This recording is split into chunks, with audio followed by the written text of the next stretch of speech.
Welcome to Formed, where each week we navigate a relevant topic or question through honest conversations. We are three pastors with three different backgrounds on staff together at Irving Bible Church in Irving, Texas. We believe we are constantly being formed in the way of Jesus for the sake of the world, and we hope this podcast helps with that. So let's jump into this week's episode of Formed. Welcome back to another week of Formed, and we're back in action. Here we are. Here at IBC, you might hear some noise today. You might hear some or see some people walking in the background or see stuff. I don't know. Lots going on. Oh, the SALT conference is here at our church, and this is a conference for like church creatives, and so a bunch of different churches, church staffs are descending on IBC as we speak. I have friends coming in from Kentucky and different big churches that I haven't seen in years. And they're like, we're coming to your church. That's great. This is, a lot of fun. So we get to talk about politics today. Yeah, let's talk about it. Yeah, so who are you voting for? Nice. That was good. Very good. Just kidding, guys. Just kidding. Let's talk about it. We started a brand new message or brand new sermon series this past week called Let's Talk About It. And we're looking over these next weeks at some of these bigger topics, subjects that we're all talking about and walking through right now in our country, and kind of going week by week with each one of these topics. And this first week was politics. And Barry kicked off the series this past Sunday and just did an incredible job. So we're going to try to, I don't want to like step on the sermon's like toes because I don't want to like rehash all of it. Sure.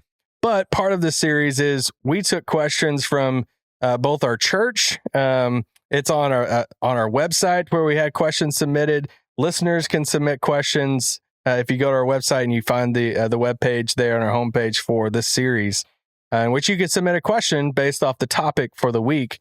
So we got all these questions about politics and church and our faith and how those are intertwined together. And, obviously in a podcast format, we can't get to all of them, but we're going to get to as many as we can. Yeah. And this is more of a Q&A format. I would say typically most weeks are more conversational, but this one we want to cover your questions and answer them and all of that. So, and we got some really good questions. Great really questions. So I can't wait to try to trick them and get them in trouble and all of that. And I can just be the question asker, So let's just start with week one. I do just want to hit on your message at the very beginning there were so many parts about it that I loved. I joked, I was like, Barry's dropping bangers right now in this podcast. Which we weren't sure was good or bad. Barry's like, are bangers good? Or are they bad? Let me just say this. Has it always been this much tension around this subject in our, let's say, country? Obviously, y'all have been around longer than I have. We have. It's true. We have. So you can speak into... That's why we don't know if bangers is a good thing or not. Right. We've been around a while. Has it always been this tense around politics as it is now? I mean, I think politics has always been contentious, and yet I think we find ourselves in a political, cultural moment where with the rise of technology, the use of social media, we have access to more information, and the speed of information that we get is just unheard of, compared to years ago. And while we have access to information, we also have access to misinformation, and everybody has facts, right? Yeah. You can go wherever you want and you have facts. And I think the other thing about it that I find unique, I think, in this moment is that we've grown to have a tendency to just a lack of civility and disrespect in how we disagree with each other. And so Barry and I were talking about this earlier, and I was like, what I was thinking about was the fact that America was founded to be this pluralistic society where we can have a wide range of differing, even opposing views, and that's okay. We could disagree with each other. And I'm not sure that ever has perfectly, we've been this perfect pluralistic country, but now more than ever, that's unheard of. Because if I disagree with you, then I other you, and it's not enough that I just disagree with you. You somehow are now demonized. You're evil, right? If we're not part of my tribe, you're wrong. Not only you're wrong, you're evil. And I think that is something that we're experiencing now that we haven't experienced, at least to this extent, in earlier history. I think that's right. I mean, I think, like you said, there's always been contentiousness, divisiveness. There have been, times where that's been especially pronounced. I think there's a couple of things historically, though, that have led to where we are. One of them actually goes back to, I believe it was 1987, and what's called the Fairness Doctrine in the FCC, where prior to that, in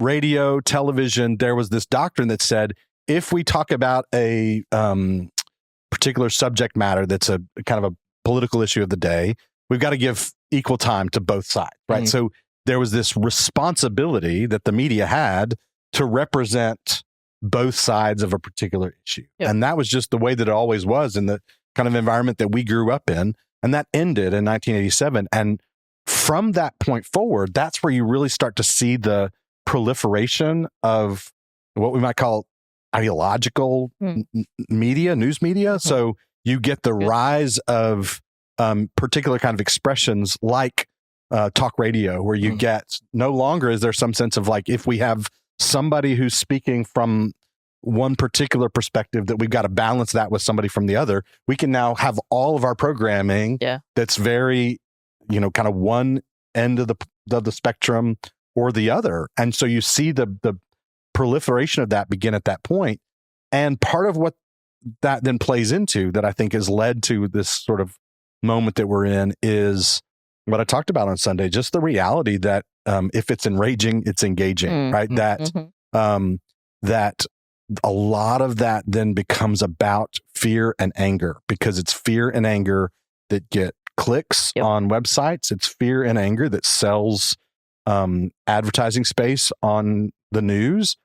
And so much of the political rhetoric gets amped up around this in ways that then shapes us in the ways we engage with each other, where we start making the other side not just wrong, but bad, right? We make them sort of the enemy. Then you see that tendency that we've seen going back a few decades now really take off once social media comes around, right? And now we have this ability where prior to that time, you were sort of consuming media, but now you have sort of your own platform to put, your views out there. And of course, the algorithms know this idea. If it's enraging, it's engaging. And so it's actually feeding us posts and information that plays into that tendency towards fear and anger. And then we wind up getting sucked into it and sharing and, fighting with each other. And and none of it's face to face. And so there's even it's easier to be a little bit more bold in some of the things that you're saying. All right. So I'm going to skip the line, because I want to ask the first question. Okay. And it's based off your message this past week. One of my favorite parts of your message from this past week was that I don't feel like too many pastors really touch on, is our role as believers in sharing misinformation. Could you answer like how we play and kind of touch on that again, and then we'll move on? I just want to skip the line because I love this part of your message. I mean, just that recognition that we are surrounded by so much misinformation, and we can find ourselves again where we're getting fed misinformation that oftentimes is fed to us precisely because it sort of fits a particular bias we might already kind of hold. And we can be very quick just to share something without actually taking the really necessary step of, hey, maybe I should just take a look at this a little bit deeper and find out, am I getting told the truth here? Am I then telling the truth? And so part of what I was suggesting, based on even just the words from that passage in 1 Peter, is that we have a responsibility as the people of God, an extra burden of responsibility, I think, to make sure that we are truth tellers, that when we are kind of perpetuating this tendency, this cycle of misinformation, that we're actually breaking the 9th commandment, thou shalt not bear false witness. And so we should take our witness very, very seriously, and therefore have that kind of extra burden of responsibility to make sure that we're not contributing to the spread of misinformation, because it's all around us out there. I think often when we think about that from the perspective of Scripture, we think about, we need to stand for the truth and be bold for the truth, and that's correct. And yet there's this sense of, we also need to try to understand and be truthful about what others think, right? And I think that's what you're getting at. G.K. Chesterton said, idolatry is committed not merely by setting up false gods, but also by setting up false devils. And a lot of times that's what's going on. When we spread information, often it's because at the root of it, there's a form of political idolatry going on in our hearts that if I share this and I'm speaking falsely about this side, it makes me sound truer, right? My side more impactful, more true. And I think where we get it wrong is our goal isn't just to win the argument, but to really understand the other person's perspective. And to say, okay, where do we disagree? But also, where do we have common ground? Where do we share values together? And I think we so often are just trying to win the argument, win the debate, that we will resort to, and sometimes intentionally, sometimes unintentionally, just misinformation. Kind of like when you're going to say something? No, I was just going to say that. I mean, I think that piece about understanding the other is so important that we would actually really adopt a posture of listening to one another rather than the tendency we have to be dismissive, to otherize other people, that we would actually have that. I think about the famous prayer attributed to St. Francis that asks God, grant that I may not so much seek to be understood as to understand. And so, that I think that's important for us in the way in which we engage with one another around some of these issues. First question that was submitted. They said, you shared, talking about you, Barry, in your message, that this is an important election. What makes it important? Yeah. So, I mean, what makes it important is just it's a presidential election. They're all important. The point that I think I was really trying to make there is sometimes what happens when a pastor like me gets up and talks about it doesn't matter who wins or who loses, or, if things may get better, things may get worse, that Jesus is on the throne, Jesus is Lord. That's what really matters. There's something true about that, but it can also then wind up sounding like, so all this other stuff really doesn't matter, right? What really matters is that Jesus is Lord. And that's what matters most. That's part of what I was trying to say.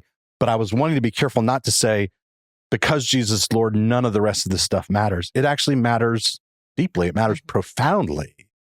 We have to make sure it matters in the right way. So there's a tendency that some have to maximize the importance of politics and politicians and sort of overinvest our sense of hope, our sense of allegiance, our sense of identity in politics or politicians or a party.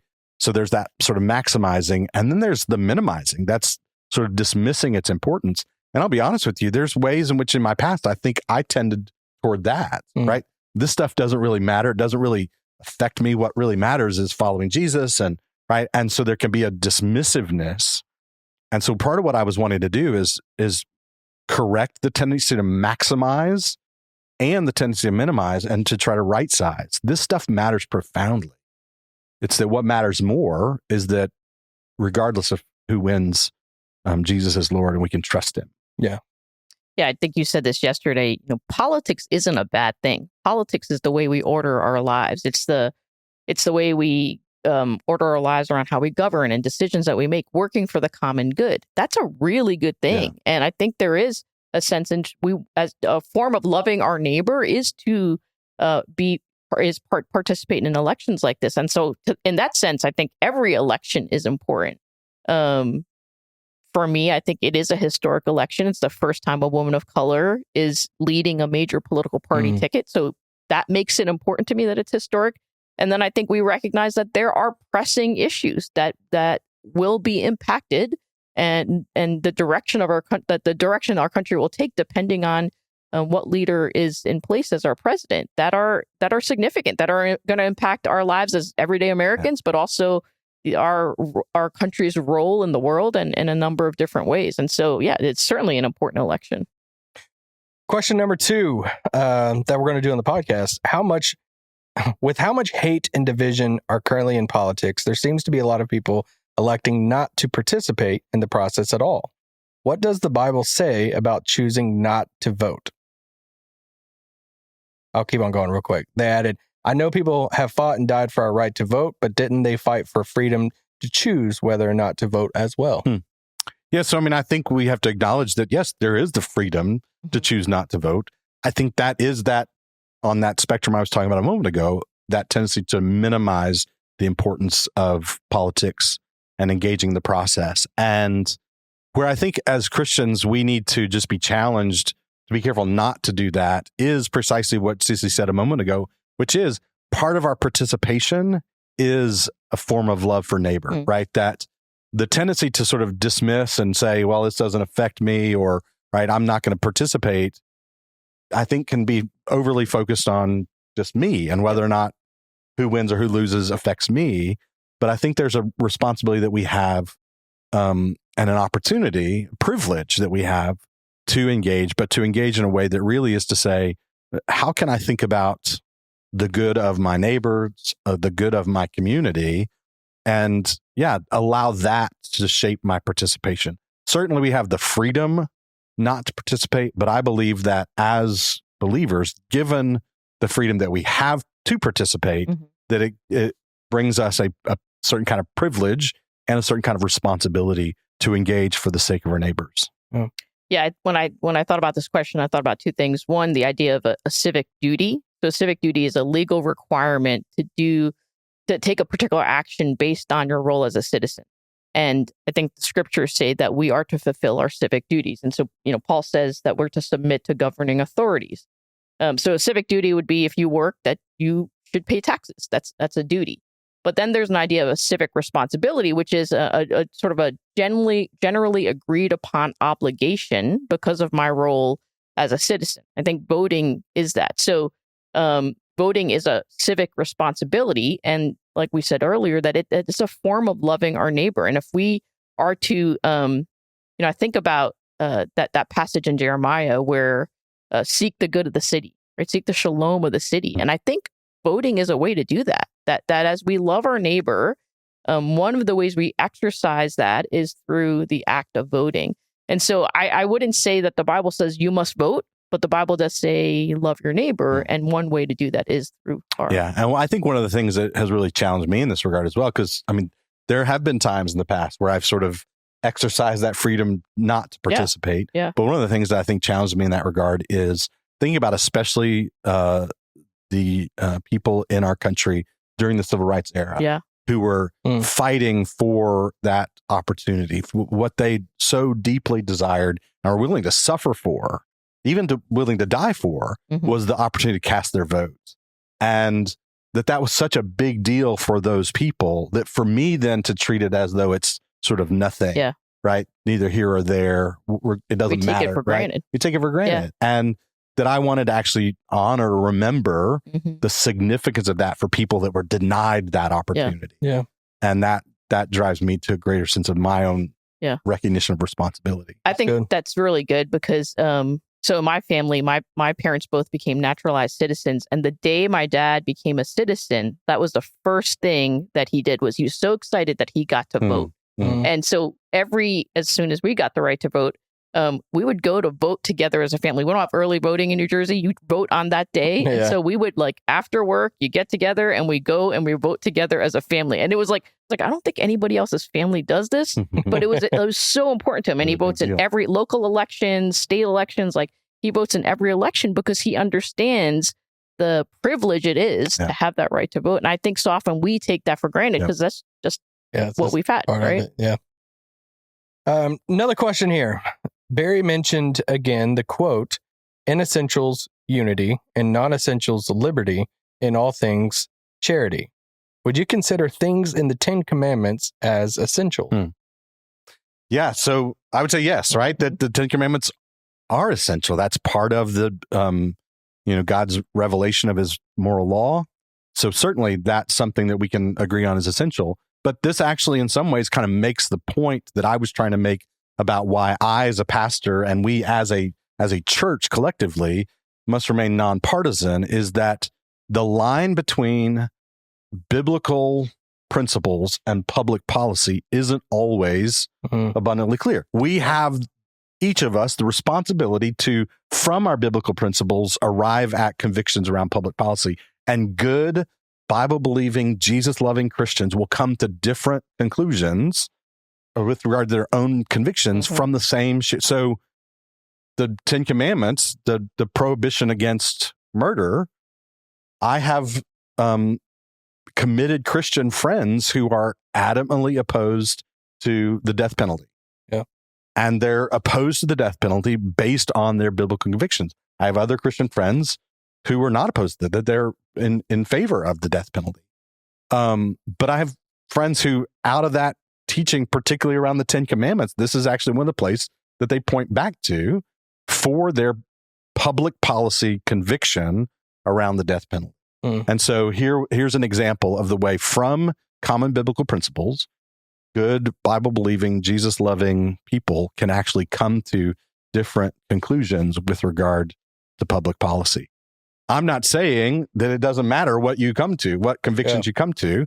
I'm saying I don't think it's my job as a pastor to point out this is what I think your convictions ought to be with regard to public policy and who you vote for. Yeah. I have a responsibility to try to help you understand more deeply the biblical principles underneath it. And I think the more we understand biblical principles, right, that absolutely will shape our convictions. It will shape how we vote.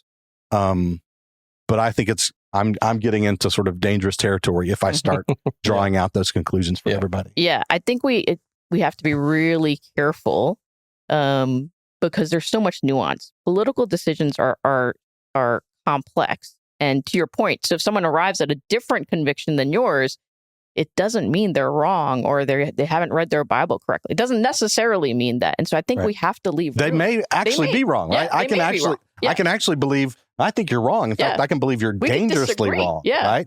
But at the same time, there's the recognition it's not that you don't believe the Bible, right? It's not, it's that we've come to fundamentally different convictions based on some things that we do actually share in common. Yeah. Sorry. No. So I would just say we just have to leave room. You're exactly right. We have to leave room for that kind of difference to take place. Yeah. Another question here says, what were the politics of the day when and where Jesus lived, and did he say anything about it? Yeah, I love this question. So, which means I want to start. Go for it. Go for it. That was my subtle, not so I love this. Barry, get off.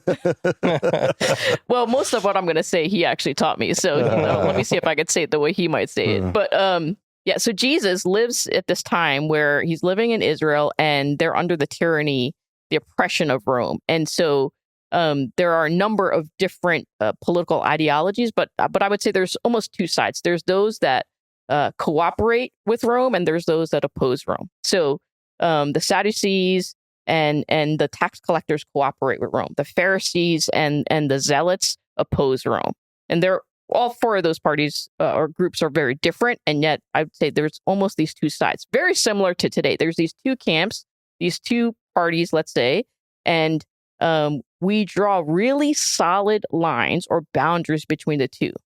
And Jesus comes along and he completely overcomes those boundaries. He crosses these boundaries that no one else is crossing, would not even think of crossing in his day. And so he eats with the Pharisees, but he also eats with tax collectors and sinners. And of course, in that day, to eat with someone is to enter into relationship in that sense. And so it's this like astonishing act that Jesus eats at the home of a Pharisee, but he also eats. He goes to Zacchaeus' home. No one can understand how can he be doing both of these things. And then even in his inner circle, his 12 disciples, he has Matthew the tax collector, Simon the zealot. And typically when you read the Gospels, you'll see when they name the disciples, they typically name them from their family line. So James and John, sons of Zebedee. But when it comes to Matthew the tax collector and Simon the zealot, the gospel writers are specific to name their political affiliation. And I think that's very purposeful. And so I think these two men show us that there's some kind of transformation that takes place in their lives, that they can be in relationship with one another, even though they have these opposing views. And I'm not sure that means that their ideologies necessarily change. But how they live that out, I think, changed. And so what Jesus does is, he doesn't focus so much on the ideology of the day. He focuses on how they live it out and the sense of spiritual values, the values of the kingdom. Like, how do you actually live? And that's something that they can both Matthew and Simon, in this example, can both agree on. So Jesus says in Matthew 5, You've heard that it was said, love your neighbor and hate your enemy. But I tell you, love your enemies and pray for those who persecute, that you may be children of your Father in heaven. And so he, instead of talking about the ideology, he talks about this value of love. He talks about grace and compassion and humility. And he says you have to love your enemy. And to love your enemy means you have to be in relationship with them. So Jesus begins to change the conversation where he's talking about their values and how they live this out. And so they're talking about it in terms of relationship. They're talking about it in terms of, well, if you're going to love your enemy, you got to pray for him. And when you pray for him, you love him. And there's this cycle of these kingdom values that are totally completely foreign to the way these people were living. And I think that's what Jesus would challenge us to do as well. How do we live out the values of the kingdom in our politics? Because I think what tends to happen in our time is that politics is out here and it's completely foreign from my spiritual formation. And that's not the way of Jesus. Yeah. And part of what I talked about on Sunday is just the recognition that there is no political party today that fully encompasses the teaching of Jesus and the values of the kingdom. Yep.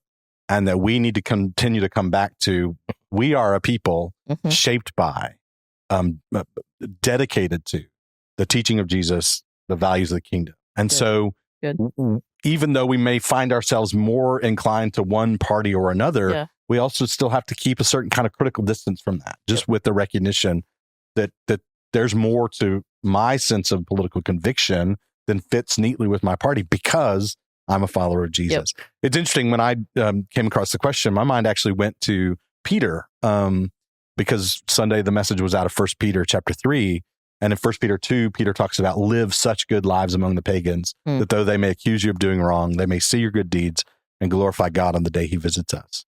And then the section that we really read from in chapter 3, that really, I think, speaks to how we remain faithful to each other, how we remain faithful to the world, and how we remain faithful to God in the midst of this kind of contentious, divisive moment. And Peter is addressing a church that's living through one of those kind of moments, even as we're kind of living through our own sort of version of that today. But I was really struck by the fact that the words that Peter has there, particularly his admonition to these Christians, do not be afraid, right? Who is going to harm you if you're eager to do good? But even if you should suffer for what is right, you are blessed. And he says, do not fear their threats. Do not be frightened. And the reality is, Peter is writing all of this in the midst of the regime that would later kill him, right? That he is writing this during the time of the reign of Emperor Nero. And despite the fact that Nero would eventually take Peter's life, Peter still says, do good, live such good lives, and don't be afraid. And I think that's so important for us today, is that we just remember, in the midst of a contentious, divisive moment around us, that we would be dedicated to live such good lives. Not to fight the culture wars, but to live good lives. And then to take seriously that admonition and don't be afraid. Right? Don't be afraid. But then he says, in your hearts, revere Christ as Lord. Set apart Christ as Lord. Trust in the reality that come what may, Jesus Christ is Lord. And again, that's where I just feel like that word in his day is so timely for us in ours. That's good. Another question submitted here. Once again, we're going through questions that were submitted this past Sunday after the message on politics in the church here. This question submitted was, what were the politics of the day? Or no. Sorry. Rewind. Any tips on how to survive Thanksgiving with family? Always wanting to talk about politics. Yeah. Hopefully you have good food. If you have a combination of bad food and that's no fun. That's unfun conversations. Political table. Yeah, but I do think it's a great question, because I think it's what people's reality is, that this is going to happen, and often does happen at family get-togethers. So a few things I would say is, one is to be curious, and to ask questions, to try to, again, listen to understand what is this other person's perspective. There's two kinds of listening, right? There's the active listening where we actually listen to understand, and there's this listening that I can often find myself doing where I'm getting ready to let me come up with my argument. That's not really listening. And so how do we be curious, actively listen, and listen for their story? Like a lot of times, I think what happens is we find ourselves in this differing perspective and not really understanding another person's viewpoint because it's just sort of this abstract argument. And if we can get underneath it to why do you believe that? Why is that so important to you? What has taken place in your life? What experience have you had that makes you hold that conviction so strongly? I think that gives you a lot of empathy and understanding for that person. So I think that's important as well. And then I would say to think about where do we have common ground? So often we think about our differences and we spend a lot of time trying to figure out where we disagree. I'm not saying that's wrong. And yet I think we could find that there are places where we actually have a lot in common, where we share values that we can come together on.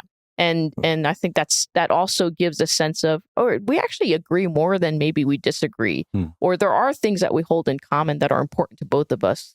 Let's actually talk about some of that as well. Yeah, so those couple things. Yeah, trying to find where common ground is, where's common values, common convictions.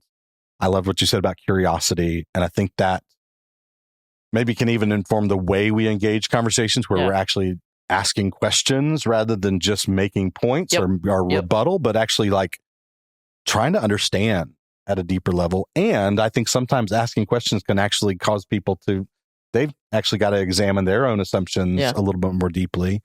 But then there's a couple more that are more on the, I think one is a certain kind of spiritual discipline of letting people be wrong, right? And it's not always the right response.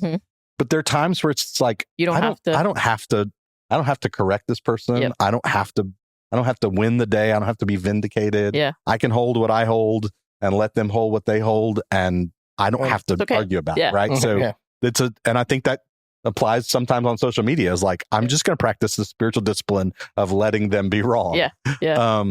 But it takes a certain amount of self-control. And there are times where we actually ought to say, no, I think that's wrong. Right. We ought to call that out. So the discerning of the moment is important, the relationship, all of that.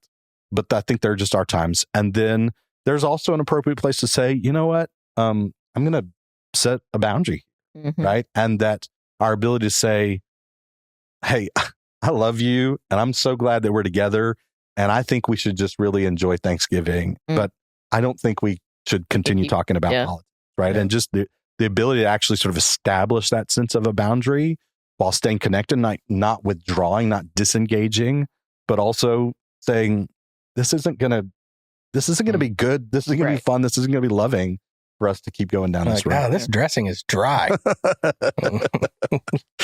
All right, let's do this question here. This question is submitted. This kind of goes into this, the last question at the same time. How can you develop meaningful relationships with those with profoundly different political opinions? Yeah, it does go a little bit into the last question, but a couple other things I would say is, I would say prioritize the relationship over just winning the argument. I think a lot of times we're just I want to defeat you and show you that I know better and my way is right, instead of really caring about the relationship. I do think having relationships with people that have a different perspective from us is really important, both for the conversation, for building trust, and for understanding one another. And so I do think it's really important. And then secondly, I would say to practice humility. It's a little bit of what you were saying of letting them be wrong, but also understanding that I could be wrong. Or that my view is limited. And, there's something I can learn about this person or from this person as well. And so practicing humility, and then to be patient and to be in it for the long haul. I think when you are trying to build a relationship with someone different than you, it's going to involve, it's a slower process. And so it's going to take time. That's what's going to help you foster authenticity and trust. And so be committed to, you're not going to have one conversation and it's going to be probably not going to all be, wonderful right away. But you continue to have those consistent conversations where you both recognize you're not leaving because you have different perspectives. Like you can actually engage in healthy conversation and have a differing viewpoint. And that, I think, builds bridges and fosters trust if you're able to do that. So, those are a couple of things I'd say. Yeah, I think that's great. I think part of it, is this a person who's able to have deep relationships across those kind of differences? Not everybody is actually able to do that, is open to doing that. But when you actually find somebody who is able and open, those relationships can be deeply meaningful, deeply formative for us to actually develop empathy and understanding, for us to actually engage in that, the St. Francis prayer, grant, O Lord, that I may not so much seek to be understood as to understand. Like, help me understand. And we can really grow from that kind of engagement with people who are different from us. And at the end of the day, it is, again, coming back to, particularly if this is a fellow believer, okay, what do we share in common, right? And these things that we share in common, right? That's the tax collector and the zealot around the campfire, is what we share in common in Jesus is even more important than the really important things over which we disagree. Yeah. Guys, due to a time constraint, we need to be wrapping this episode. Typically, we would have some banter at the end, but the episode's going a little longer already, and I think we have something we gotta jump to at the same time. So I want to say thank you to everybody who submitted questions. Sorry if we didn't get to your question. There's only so many questions we can possibly get to, but you can go to our website, irvingbible.org/let's talk about it, or go to our homepage. You can find the series webpage there, and you could see topics to come that's going to be taught on Sunday mornings that you can watch online, come on a Sunday morning, or you can listen to the podcast, because each week this podcast will kind of go hand in hand, and we'll take questions on that subject that people can submit anonymously in service and both online at the same time. So yeah, we'll be back next week for week 2 of our Let's Talk About series, and we'll be answering a lot more of your questions.